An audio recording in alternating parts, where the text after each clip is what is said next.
Saudaraku,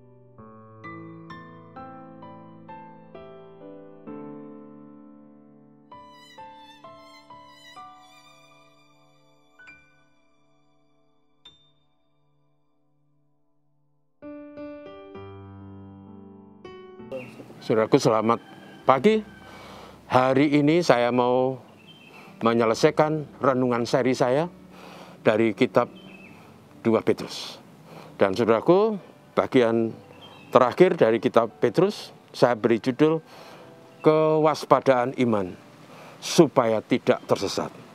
Teksnya diambil dari 2 Petrus pasal 3 ayat 17 sampai 18 berbunyi demikian. Tetapi kamu, saudara-saudaraku yang kekasih, kamu telah mengetahui hal ini sebelumnya.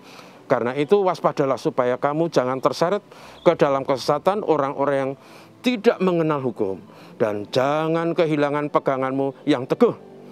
Tetapi bertumbuhlah dalam kasih karunia, dalam pengenalan akan Tuhan, Juru Selamat kita, Yesus Kristus.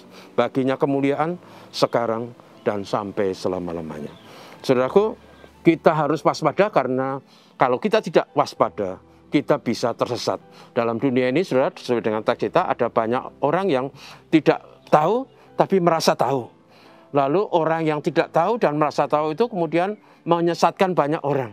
Mengatakan, mengajarkan hal-hal yang tidak benar. Hal-hal yang berasal dari diri sendiri, intuisi sendiri, pendapat sendiri, kesimpulan sendiri.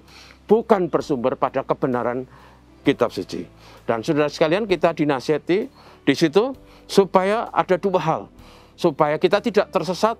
Pertama, jangan sampai kita gagal paham terhadap firman Tuhan. Firman Tuhan itu kebenaran. Saya selalu mengatakan firman Tuhan itulah kompas dalam perjalanan di tengah gelapnya malam. Supaya kita tidak kehilangan arah dan kehilangan tujuan. Karena itu orang harus waspada. Peganglah sabda Tuhan. Bergaulah dengan firman Tuhan. Taatilah firman Tuhan. Itu adalah syarat supaya kita tidak tersesat. Apalagi kalau kita mendengar di sana-sini, pendapat di sana-sini, urean-urean dianggap benar. Tapi sesungguhnya tidak benar. Jangan sampai kita tertipu. Jangan sampai kita tersesat. Yang kedua, pegangan kita harus teguh. Siapakah yang kalau kita pegang teguh? Yaitu Yesus Kristus Tuhan kita. Yesus itu Tuhan. Dialah Tuhan yang menjelma menjadi manusia. Datang untuk dan demi manusia. Supaya orang berdosa diselamatkan. Dan karena itu kita harus pegang teguh pada keyakinan bahwa Yesus itu Tuhan kita. Yesus itu Juru Selamat kita. Jangan sampai pegangan ini lepas. Jangan sampai karena silo dunia. Jangan sampai karena tawaran-tawaran yang menghiurkan daging dan keinginan kita. Kita kehilangan pegangan. Dengan demikian, saudaraku, kita apapun situasinya, kita harus selalu teguh berpegang kepada keyakinan. Yaitu Tuhan Yesus Kristus. Tanpa Yesus, kita binasa.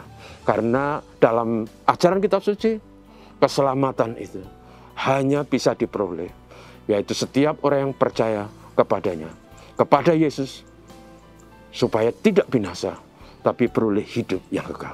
Itu harus menjadi pegangan kita. Sehingga saudaraku, teks kita yang terakhir ini menasihati agar kita tidak tersesat dan terseret oleh berbagai kesesatan orang-orang yang sok tahu dan merasa tahu. Maka kita harus berpegang kepada firman Tuhan. Firman Tuhan itu harus menjadi buku yang kita pelajari, yang kita renungkan, yang kita taati, dan kita ikuti. Tapi juga jangan sampai kita abai untuk pegangan kita kepada Yesus. Hanya Yesus, Tuhan kita, dialah jawaban hidup kita. Supaya dengan demikian, Anda dan saya tidak terseret dan tersesat. Tuhan memberkati kita. Mari kita berdoa. Terpujilah nama Tuhan. Terima kasih kepadamu Bapa. Kali ini kami bisa menyelesaikan renungan singkat berseri dari kitab 1 dan 2 Petrus. Kami bersyukur untuk semua nasihat dan arahan. Sehingga demikian kami menjadi umat yang teguh iman, berpegang dan berakar pada kebenaran Kristus. Sehingga kami tidak mudah diombang-ambingkan oleh kesesatan dan oleh ketidakbenaran.